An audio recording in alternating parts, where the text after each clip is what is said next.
अस्सलामुअलैकुम dear student, welcome to chemistry untold. Student, आज हम ये टॉपिक डिस्कस करेंगे electrophile, nucleophile, identification of electrophile and nucleophile and आखिर में देखेंगे कि 1A और 2A की जो एलिमेंट है क्या ये इलेक्ट्रोपाइल के तौर पर काम कर सकते हैं कि नहीं। स्टूडेंट, इसमें सबसे पहले डिस्कस कर लेते हैं इलेक्ट्रोपाइल। Electropile is a species which can accept an electron pair in a chemical reaction।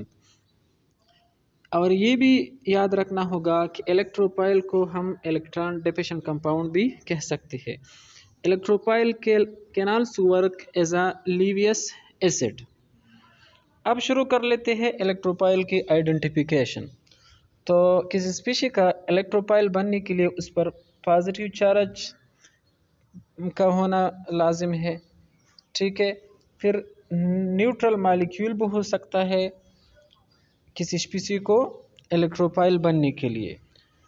हमारे पास पॉजिटिव फॉर्म में हाइड्राइड हो सकता है, ये कोई अल्काइल ग्रुप भी हो सकता है, या हमारे पास sulphur trioxide, it can also work as a electrophile. Neutral form में किसी स्पीशी को इलेक्ट्रोपाइल बनने के लिए उसके पास वैकेंट p ऑर्बिटल होना चाहिए या वैकेंट d ऑर्बिटल होना चाहिए। यहाँ पर एल्युमिनियम के पास वैकेंट p ऑर्बिटल है और जिंक आयोनाइज स्टेट में इसके पास वैकेंट d ऑर्बिटल होता है, तो ये एज अ इलेक्ट्रोपाइल के तौर पर काम कर सकते हैं।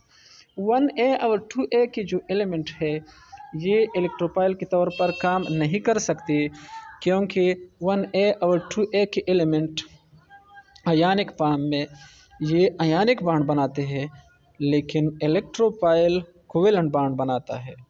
ये बुनियादी डिफरेंस है दोनों में। अब डिस्कस कर लेते हैं न्यूक्लियोपाइल।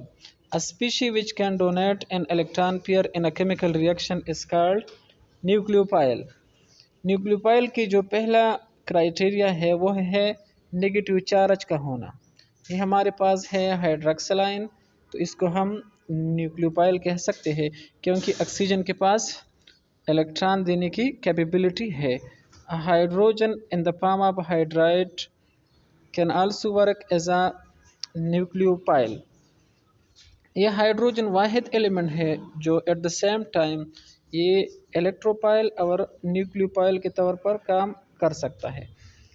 कैटायन की सूरत में ये इलेक्ट्रोपाइल होगा और एनायन की सूरत में ये न्यूक्लियोपाइल होगा।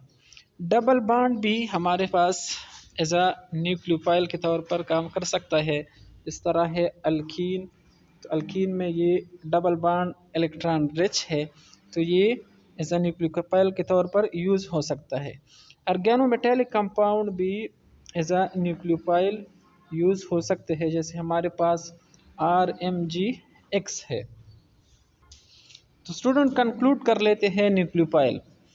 न्यूक्लियोपाइल नेगेटिव चार्ज की सूरत में भी हो सकता है, एक न्यूट्रल मॉलिक्यूल की सूरत में भी हो सकता है। लाजिम नहीं कि हर न्यूट्रल मॉलिक्यूल एज अ न्यूक्लियोपाइल के तौर पर काम करेगा। नाइट्रोजन फैमिली की जो कंपाउंड है, ऑक्सीजन फैमिली के जो कंपाउंड है और हेलोजन, ये एज अ न्यूक्लियोपाइल के तौर पर काम कर सकते हैं। फिर है डबल बॉन्ड, तो डबल बॉन्ड भी एज अ न्यूक्लियोपाइल के तौर पर काम कर सकता है और ऑर्गेनोमेटेलिक कंपाउंड भी एज अ न्यूक्लियोपाइल के तौर पर काम कर सकते हैं। जब हम एल्डिहाइड और कीटोन में ग्रिग्नार्ड रीजन को ऐड करते हैं, तो ग्रिग्नार्ड रीजन का जो अल्काइल पार्ट है वहाँ पर एज अ कार्बेनाइन या वहाँ पर एज अ न्यूक्लियोपाइल ऐड होता है। एल्डिहाइड में इलेक्ट्रोफिलिक कार्बन है, तो वहाँ पर ये एज अ न्यूक्लियोपाइल ऐड होता है। न्यूक्लियोपाइल को हम बेस भी कह सकते हैं, लेकिन न्यूक्लियोपाइल और बेस में बहुत बड़ा डिफरेंस है। बेस एक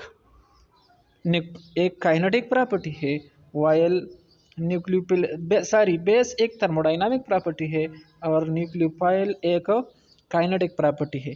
काइनेटिक का मतलब ये है कि हमने न्यूक्लियोपाइल को चेक करना है कि उसकी स्पीड कितनी है, और थर्मोडाइनामिक प्रॉपर्टी का मतलब ये है कि हमने किसी बेस को ये चेक करना है कि ये कितना स्ट्रांग बॉन्ड बनाता है। तो दोनों में यही बुनियादी फ़र्क है। Thank you student.